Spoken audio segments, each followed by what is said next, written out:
All right, so I want to show you something. Yesterday we got on page 656, Ish imo v'aviv tiro v'shem sosai tishmaru ani Hashem lokechem. So interesting, one of the Mefarshim says the reason, why does this follow the previous pasuk, which says that we have to be holy, self-controlled people. And Rashi, remember we said Rashi yesterday says that refers to immorality.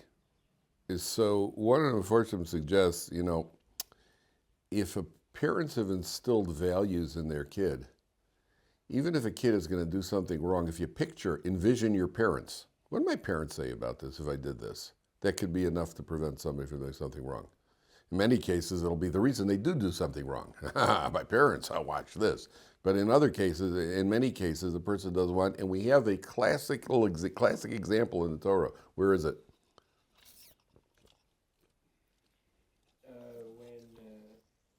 Yes, excellent.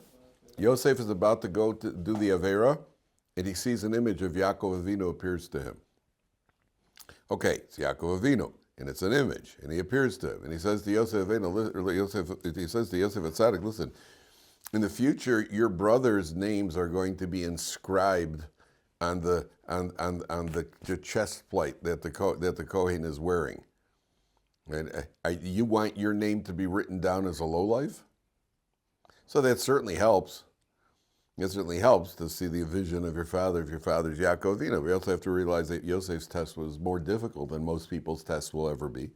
And it takes a Yaakov Avinu, an image of a Yaakov Avinu. But for a person, a regular person, sometimes picturing and envisioning his parents, it could be the help. Now, here, the Torah says, if you'll notice, it's a double terminator. It says ish, which is singular, imo ve'aviv tira'u, plural.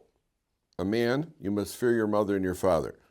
Now, before anything, if you look back in Parsha Yisro, it says, kabed es avicha ve'esimecha. You have to honor your father and your mother. And here the Torah reverses it. You have to fear your mother and your father. So when it comes to kabed is the positive, what you do for your parents. Imo avitiro are the prohibitions. You're not allowed to contradict them, sit in their place. We mentioned that yesterday. Kabed means you have to feed them, clothe them, bathe them, whatever it is. And a lot of times people don't understand this, but you will when parents get older. My mother, she should live with me well, has been living with us for 9 years, since my father was nifter. And she's completely incapacitated. All she has is her mind. She understands everything. She can't talk. She can't do anything for herself. And my wife, and there's another lady who helps my wife. And all of a sudden, here's the act. You wonder, like, what does it mean to bathe your parents? What does it mean to feed your parents? What does it mean? It could actually come to that.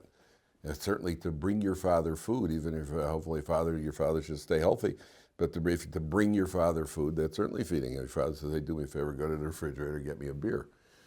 Or go to the bar and get me a beer, or whatever it is that your father wants. That becomes the mitzvah to feed your father. So there's the positive and the negative. Then Gemara says, why does it reverse it? Because when it comes to honoring, who do you honor more, your father or your mother?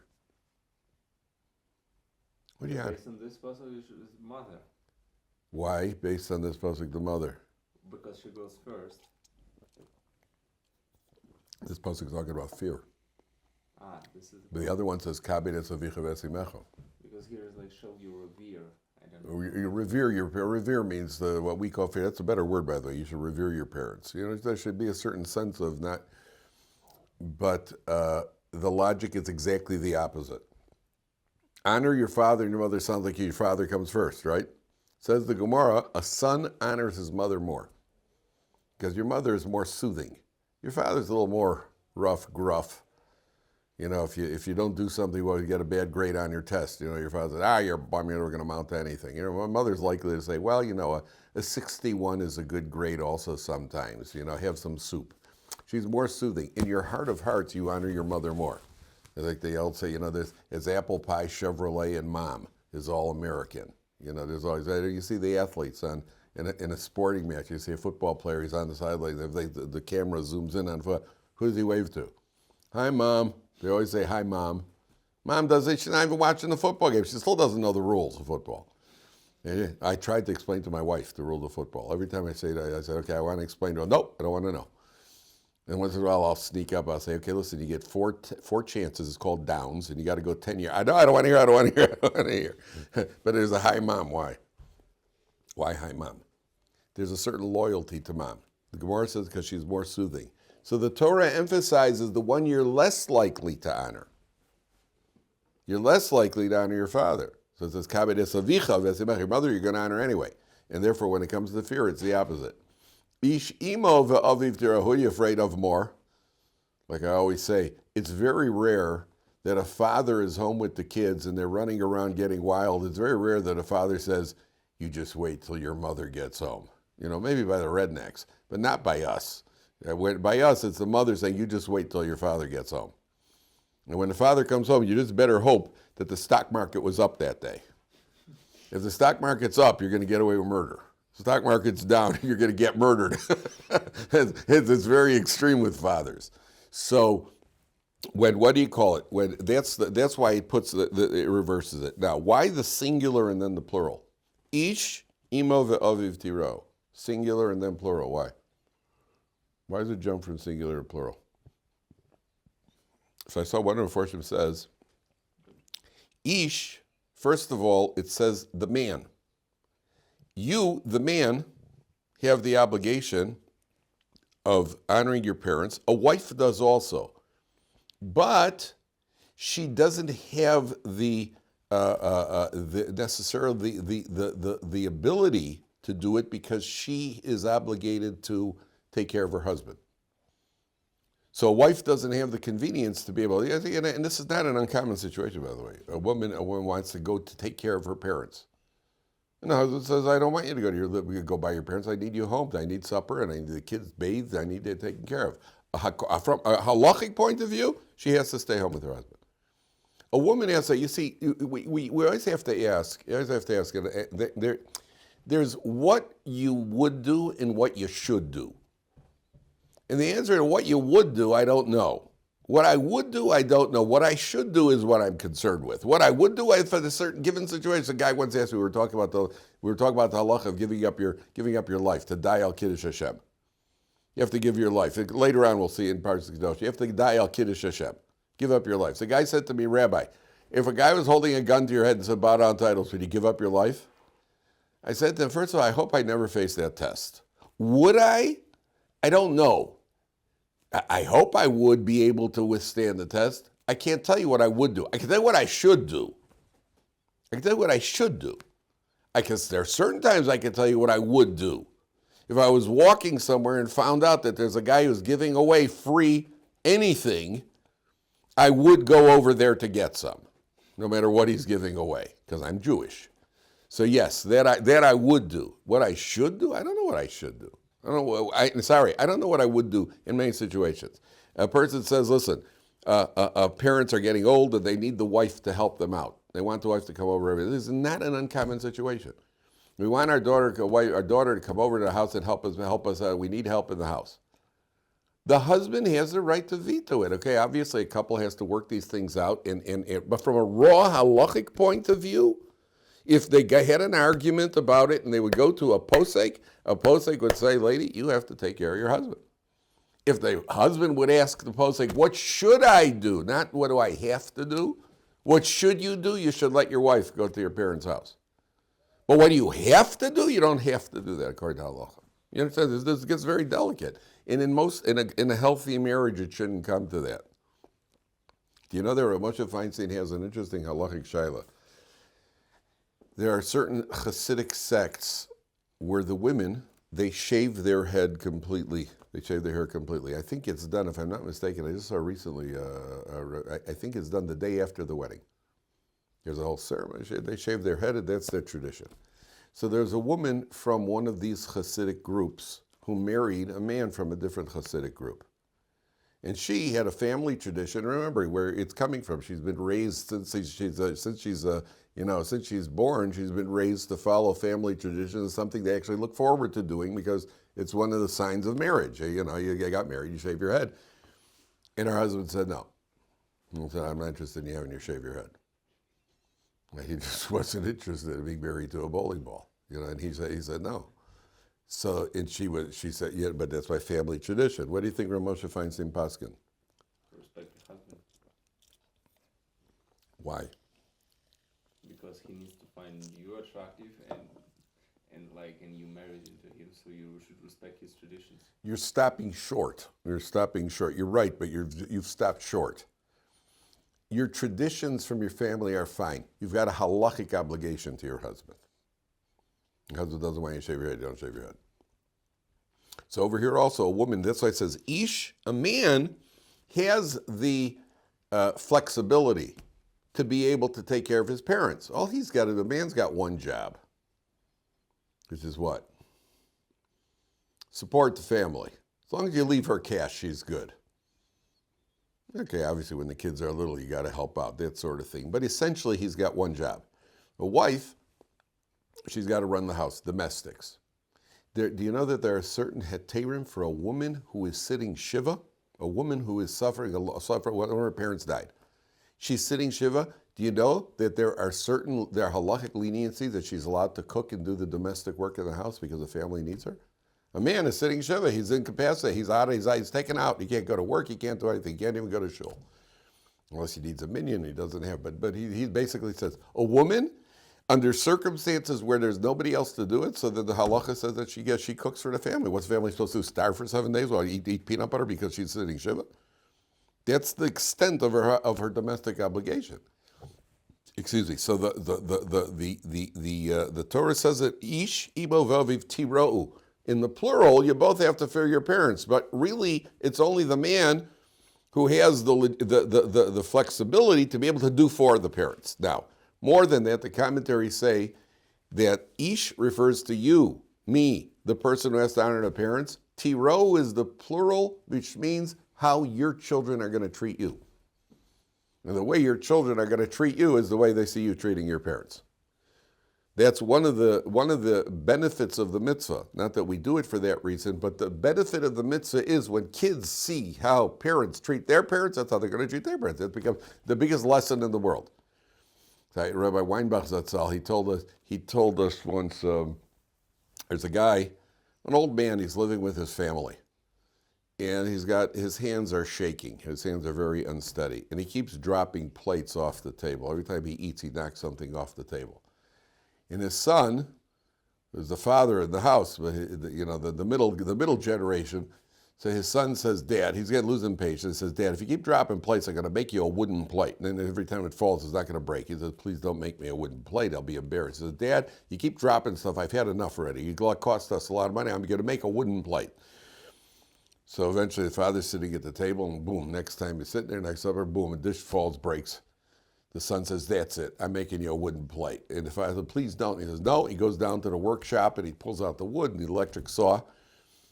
And his son, who's 16 years old, comes down. He takes a piece of wood, and he takes an electric saw. And his father says, what are you doing? He says, I'm making a wooden plate. He says, Grandpa doesn't need one wooden plate. So he says, I'm not making it for Grandpa. I'm making it for you when you're old. Because that's what kids see. Kids see how you treat your parents. That's what kids see. Now, I want to show you something. This is incredible. Turn back to Parsha's told us. Keep the place. This is remarkable. Keep your finger on the place. This is. I'll give you a second. I found 129. Where is it? It starts on 124. Okay, there we go.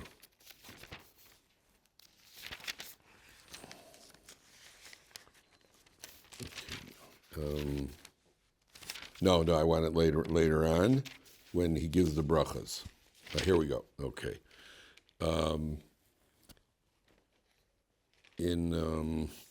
Yaakov comes in. 1 second here. Let's see where it is.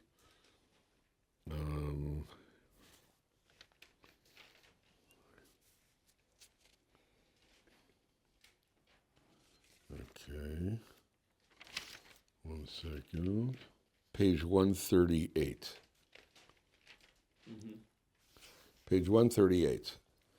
Right in the middle, smack in the middle of the page, Pasuk Lamed Aleph. Esav goes out to the field. Yitzchak had sent Esav to go out to the field to bring him food, right? Yeah. What was Esav's one mitzvah that he excelled at? Hunting. Hunting wasn't a mitzvah. Hunting was a skill, respecting the father. So Esav comes in, and take a look at Pasuk Lamed Aleph. It's 8 lines from the top. Baruch, you see that? Okay. 8 lines from the top. V'yas gam hu matamim. He made food. Vayove le'aviv. He brings it to his father. You guys know what a palindrome is? A palindrome is a word or a sentence that reads backwards and forwards the same way. Take a look at these 2 words, Vayave le'aviv. If you read them back, it reads backwards and forwards the same way. Vayave le'aviv. Pasuk Lamed Aleph. Perich Chav Zayin, Pasuk Lamed Aleph. Read it from the back. Vayave le'aviv. It reads back and forth the same way. See that? Pretty cool, right? What's the Torah telling you? What's the Torah telling you? No idea. When you bring it's going to come back. That, right, exactly. The way you treat your parents is going to come back to you. Vayave le'aviv. You brought it to your parents, it's going to come back to you the same way from your kids. That's what happens. Okay, it's not always exact and precise and everything else, but at the end of the day, it's pretty. You see it clearly that people who honor their parents, their kids take care. You see it all the time, because the kids see what's going on. The kids see what's happening. So then that's a hands-on lesson. That's how you deal with older people. I think the Eskimos have a minhag. The Eskimos have a minhag that when somebody gets old, the entire family just moves away from them. They leave them behind and move away. That's very inconsiderate, yeah. But then again, when they get old, they get moved away from too. That's the way it works. In Japan, when there was a Japanese doctor who came to an American hospital, and he was doing the rounds, and they gathered this older guy. And the Japanese doctor who's learning it, he referred to the patient as she. This older man, a man in his he referred to the patient, well, she has a cough now. So the American doctor says, actually we say he. He goes, Japanese guy goes, no, I know the language, I know the English. No, but in Japan, we have a custom. When somebody passes a certain age, I think it's 80 years old, they refer to them by a female. They call them in a female term because they're weak and frail and they've lost their what do you call it? That's how they treat them. Can you imagine calling somebody you're a she? All right, nowadays you can get sued for calling anybody anything now. You can't say he, she, everybody said it. But in Japan, there was because that's how disrespectful it is. Okay, now take a look at Pasuk. I'm going to show you something very, very, very, very interesting here. On the top of page 658, it sounds technical. You see the tremendous depth here. On the top of page 658, it says like this. When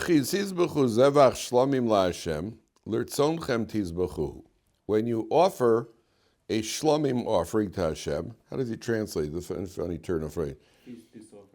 To slaughter it to find favor for yourselves. Then he says like this. As you eat it on the day and the next day, you have 2 days to eat it. Whatever is left over from this offering, the shlomim offering, till the 3rd day, has to be burnt in a fire. If you do eat it on the 3rd day, pigul hu lo yerotzeh. It's called pigul. It's not accepted. You're not allowed to eat it. How bad is it to eat pigul? Ve'ochlav avono yisa, the one who eats it, will bear his avera. Ki es kodesh Hashem chilel, he has desecrated the holy item of Hashem. V'nichresa hanefesh ahi me'amen, then that nefesh will be cut off. You get kares. Kares is a severe punishment. Kares is the punishment for desecrating Shabbos if there are no witnesses. If there are witnesses, you get skila. Kares is the punishment. Kares literally means, it has different meanings. Generally means he's cut off. One opinion is that it's premature death. There's another opinion, his neshama is cut off in the world to come. It's bad. Whatever it is, it's bad. Kares is bad. It's something people want to avoid. So the what do you call it? The eating on Yom Kippur is kares. Breaking Shabbos, if there are no witnesses, is kares. With witnesses, it's even worse. What do you call it? Immorality varies for skila is worse than premature death. What's skila? Bezdin pushes him off a high platform and drops stones at rocks on him if he doesn't die from the fall. Capital punishment, what we call capital punishment. But like his soul is cut off. Skila's no party either. The rating is based on what happens down here. So that's what it's regarded. It's a chiv skila, chiv kares. That's how I've had that question about that. I had that question when I was younger. I would say skila is worse, kares is worse because it's affecting your neshama. But 9 out of 10 victims surveyed recommend skila, kares to skila. So neither one, like my dentist said to me before he gave me an injection in the roof of my mouth. I had my wisdom teeth pulled years ago. He's about to give me, he says, he's going to give me an injection in the roof of the mouth. You ever had one of those? In the roof of the mouth. Oh, okay. So I said to him, is this going to hurt? So he says to me, well, you're going to feel some pressure. You know, when doctors tell you about pressure, that means that it's about to go off the charts on the pain meter. So he gives me this shot, and I'm going, oh, like that. It felt like the needle was going out the top of my head. Oh, and then he finishes it. He goes, "Yeah, that's no walk on the beach." That's shkoyach, buddy. Yeah, I was gonna nail him the solar plexus and say, "Yeah, that isn't either." so neither's a walk on the beach. Neither's a walk on the beach. Okay. What if you eat chazer? The ultimate sign of non-kosher food. You don't get kares for chazer. If you eat a rodent, ugh. Bugs, 5 prohibitions. You don't get it. You don't get skila. You don't get kares. Here you're talking about something that was shechted properly. It was shechted properly, and then it was taken. You waited. You could have eaten it. You're okay eating it for a couple of days. On the 3rd day, if you eat it, now you have kares. Even more. Do you know that in the kosher animals there are what's called the forbidden fats? Right? It's called chalev. As opposed chalav is milk. Chalev is the forbidden fats of the kosher animals, which are usually brought on the altar, and in offerings they were burnt on the mizbech. It's prohibited to eat from a cow that's been shechted kosher. If you eat chalev, it's chayv kares.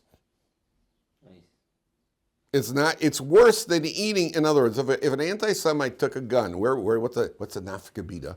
If an anti-Semite took a gun, and there's a plate of pork and a plate of chalev in front of a Jew, and he took a gun and said, okay, eat one of them. Now you have to eat one of them. Which one should you choose? Choose the pork. The chalev is worse. How do you like that? The chalev is worse.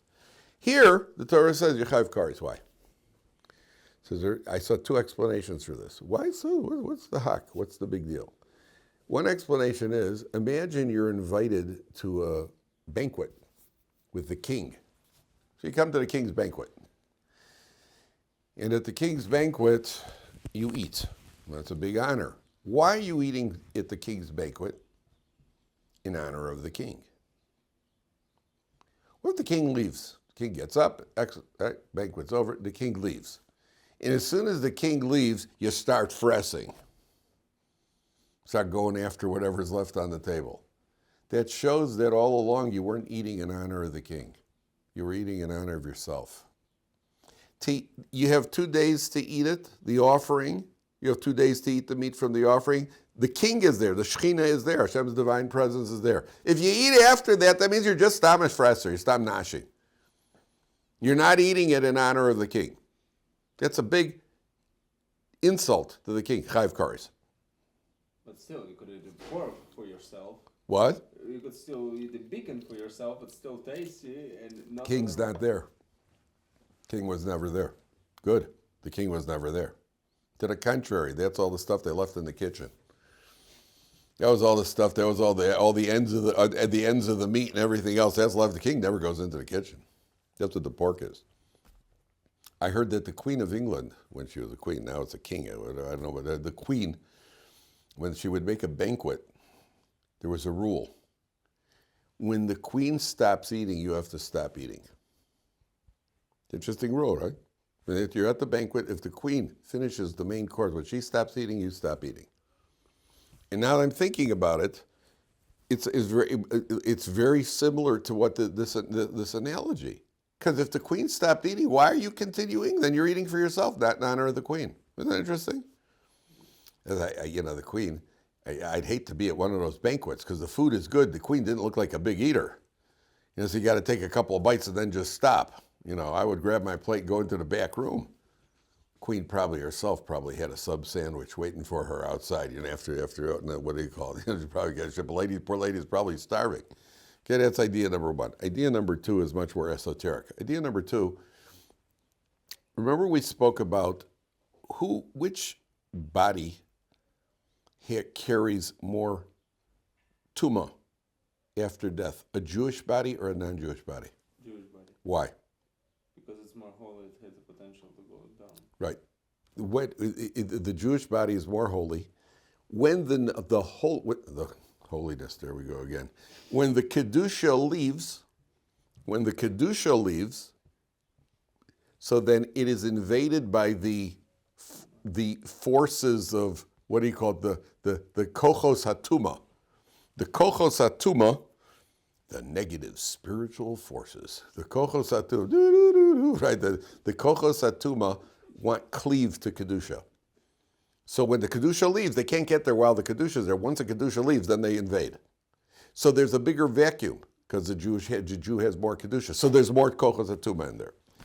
A korban, and this goes back to your chazer, the korban that you brought as a shlomim has much more kedusha than a chazer does. So if you ate chazer, what kochos hatuma are there? Middle range kochos hatuma. So what is the punishment for eating chazer? They can't get you to the point of kares. Those kochos hatuma aren't potent enough to get you. So they only get you that you get malchus, you get flogged, you get whipped, which is also no walk on the beach. But they can't get you kares. But here you're talking about an item. That's a remarkable explanation, isn't it? You're talking, not mine, obviously. You're talking about the kochos hakedusha. When they leave, the kochos hatuma enter. When do they leave? They leave after 2 days. The kedusha of this shlomim leaves after 2 days because that's the limit to eat it. So what entered it now? Now it's invaded. It's permeated with tuma. A person who eats that is eating a much higher, like poisons. There are different levels of poison, right? Certain poisons, you can eat poison and you get a stomachache. There are other poisons, like what's it called, cyanide, right, which take you out in a few minutes, right?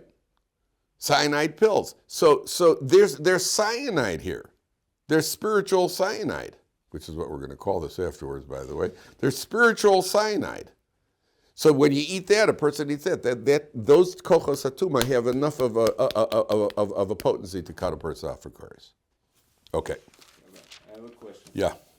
Like, why does a Jew respect your father, fear your father, respect Shabbos, and then when you make peace offering to Hashem, it's like, we've been talking about offering. That's a good question. I haven't seen anything on that. Sometimes you got to get lucky. With that sort of question, something you get lucky than before, because sometimes you wonder, like, how did we jump to this subject? Because sometimes you see Meforshim that talk about it, or the Gemara itself will say, what's the connection? And often the Gemara will tell you the connection we did. Sometimes you're wondering, I'll have to take a look and see if anybody talks about it. How did we get from there to there? Just 1 second. Rashi may say, I might have just forgotten. Let's just see what Rashi says, why we jumped. Because here you're going to get that a lot in Parsha Kedoshim, because you have a lot of different mitzvahs. Also, you're wondering, like, one. In some of them, I will show you the connection. No,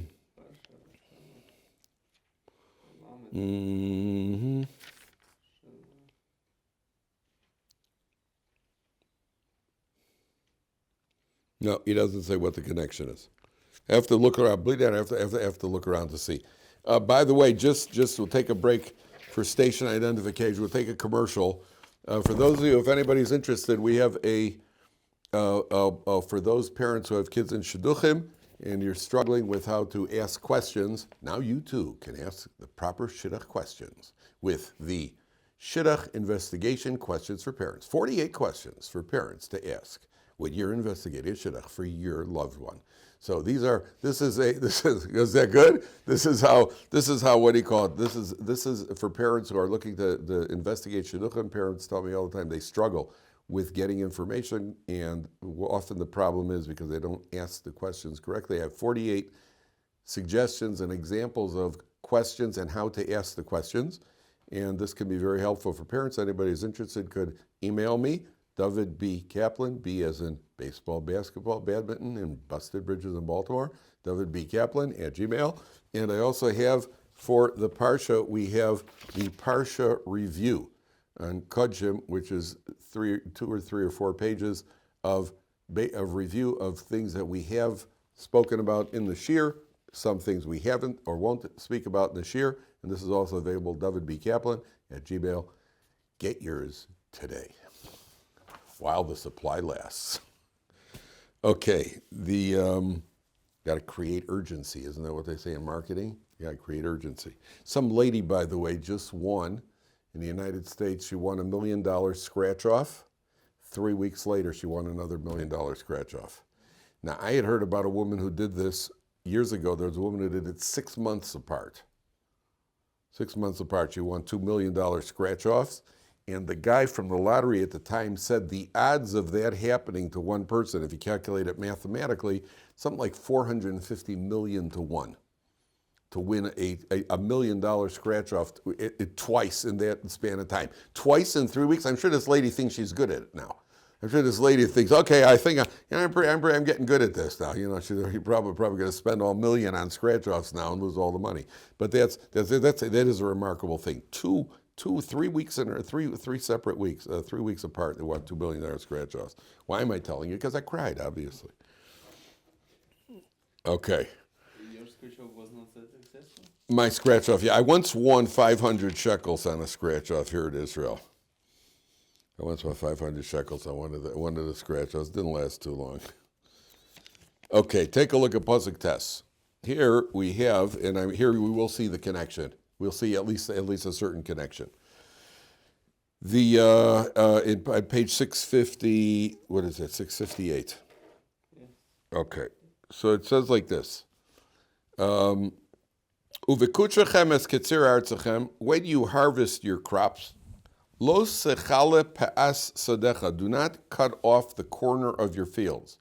You notice the word pe'ah is like peah.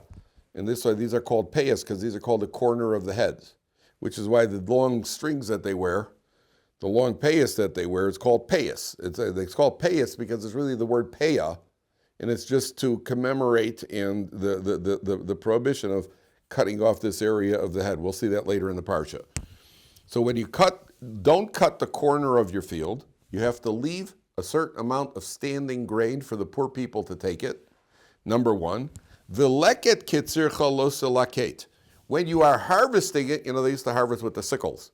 And then during the harvest, so some of the grains would fall. When you're harvesting your grain, you're not allowed to take certain grains that fall. You have to leave them in the field. And what happens is, in the old days, there would be a line of poor people following the harvesters, and as they're harvesting the field, they'd be picking up the produce. And there would be poor people waiting for the harvest in order to go get that corner of the field, which is somewhere between a 40th and a 60th of the field of standing grain, the corner of the field, which then is a free-for-all. They're allowed to take the grain that they find in the field. So it comes out, I made a calculation once between the leket, shikha, peah, and there's another, what do you call it? Operet karma chalos laket. That's referring specifically to the grapes that fall when you're harvesting a vineyard. Le'ani v'lager tazovasam. Leave him for a poor man and a convert. Ani Hashem lokechem. Now, the convert is financially stable, so he's not entitled to it. You have to be, there's a halachic level that determines if you're a poor man and you're entitled to go into the field to take these things. A convert, the only reason the Torah mentions a convert is because converts often do not have any sort of infrastructure of support. So often they're struggling. They're cut off from their family, and now they join the Jewish people that maybe don't have a job. So that's why I mentioned it. But it's not because, by definition, a convert's allowed into the fields, only if he's a poor person. If Warren Buffett would convert, so he would not be allowed to take, leket, shikha, and peah. And if he does convert, I hope he davens in my minyan, but he will. We'll give him an aliyah, by the way. But he's not allowed in the field just because he feels like just because he's converting. Now, why? Why does the Torah do this? Why is there this halacha? that you got to leave. You're the farmer, and you got to leave certain grains for the poor people. Why? Remind you it's not yours. Hashem gave it. Excellent. Take it even further. It's a start. A, to remind you it's not yours. Let's take it. Hashem give it to you. You have to give it, provide for others, because relationship between God and man, same as man to man. Man, they should be. Okay. That's part of the reminder. So let's take it even further. One of the factors to be kept in mind when giving tzedakah is to help the poor man maintain his dignity. The Gemara says if you give a guy a handout with a sour face, better not to give it to him at all. You make him feel bad.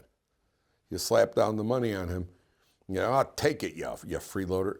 Better don't give it to him at all. Here, the Torah, besides the fact that, like all these mitzvahs, the Mefarshim say, number one, it instills in us the value, the character trait of being kind people. We have to learn to be kind people and think of other people, number one. Number two, the Torah is concerned about the dignity of the poor man. And the Torah is telling the owner of the field, you own a certain percentage of the field. They own that, they're entitled to it.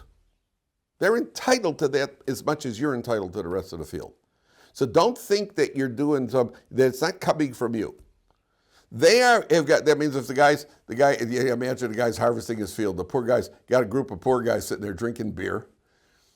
And then one of them says, hey, Zalman, when do we start the harvest? What do you mean we? What do you mean we?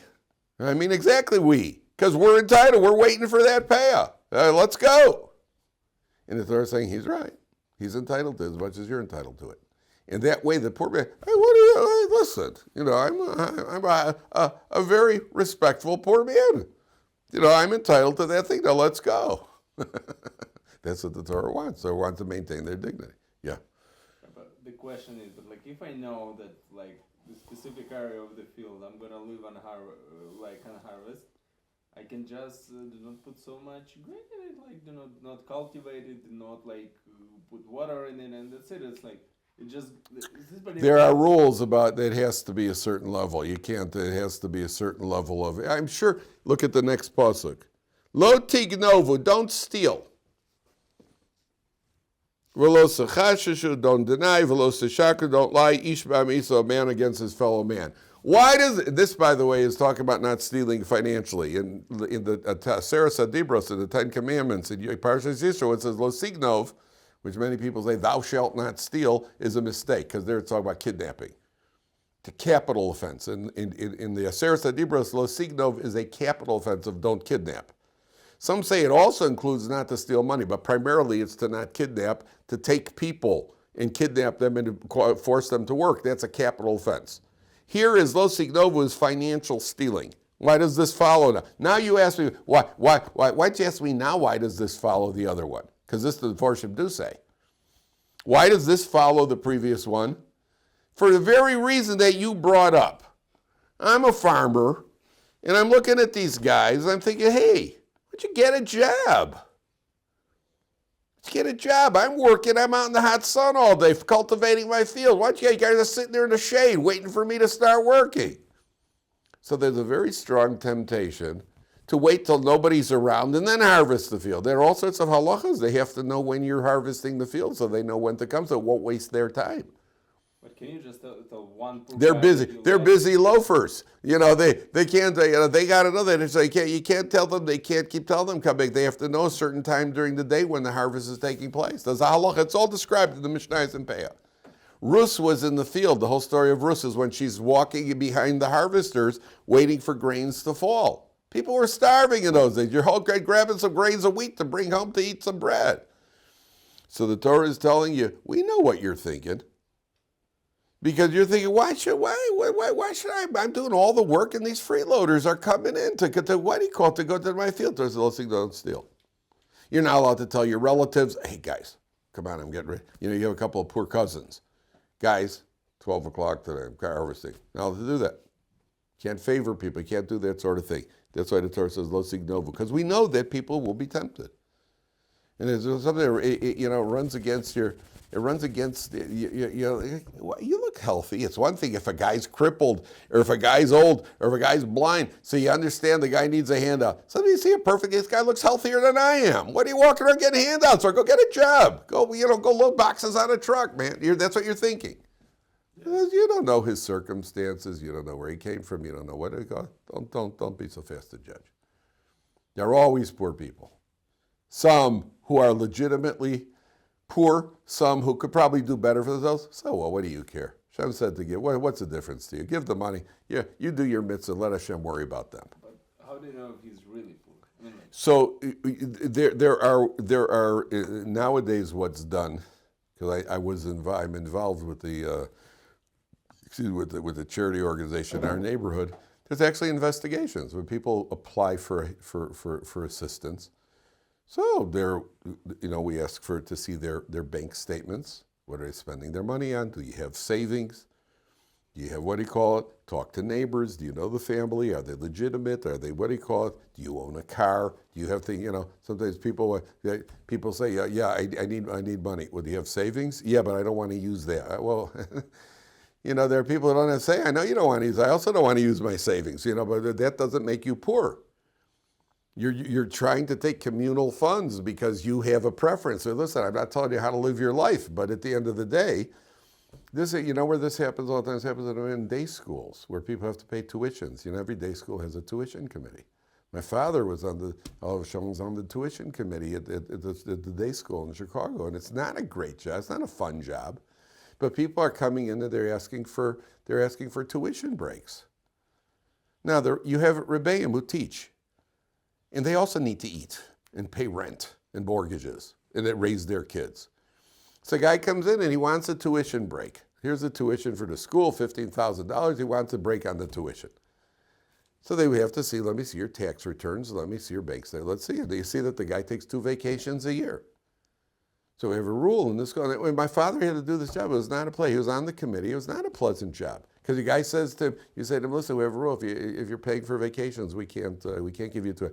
Are you telling me I shouldn't take vacations? I'm not telling you anything. I'm not telling you what to do with your money. I'm not telling you anything. I'm telling you that the rule of the school is somebody who could afford a vacation, the priorities are to pay your full tuition. And we all want to take vacations. You understand? It's not a pleasant job. So we have to check out. The poor people are checked out. Sometimes, and once in a while, there's a deception. I once went to the local rabbi because it turned out that somebody that I had given money to, it turned out it wasn't legit. I went to the local Rav, the post, he's one of the biggest posts given in Eretz Yisrael today. And I said to him, I gave money to, I messed up. I made a mistake over here. You know what he said to me? He said, I've mentioned this to you before. He said, only people who do nothing never make mistakes. If you do anything, you're going to make mistakes. That's part of life. You make mistakes. What's the alternative? I don't want to do this job because I'm going to make mistakes. So nobody will do the job. You think no shochet has ever made a mistake and shechted an animal and it turned out the animal was mis-shechted? It happens. People make mistakes. You try your best not to. If you don't do anything, you're not going to make mistakes. Except that. That's the biggest mistake of all. You don't do anything. All right, TBC. Just a reminder before we leave, for those of you who missed it, you can get the Parsha review on Parsha's Kedoshim, which is 3 pages of review on the Parsha. Hopefully we'll have this available every week. And we also have the Shidduch investigation questions for parents who need assistance, and how to check out a Shidduch, which parents often find very frustrating. With this guide, you'll probably have your kids married off before you know it. So, if anybody's interested, you could contact me, Dovid B. Kaplan at Gmail. Thank you very much.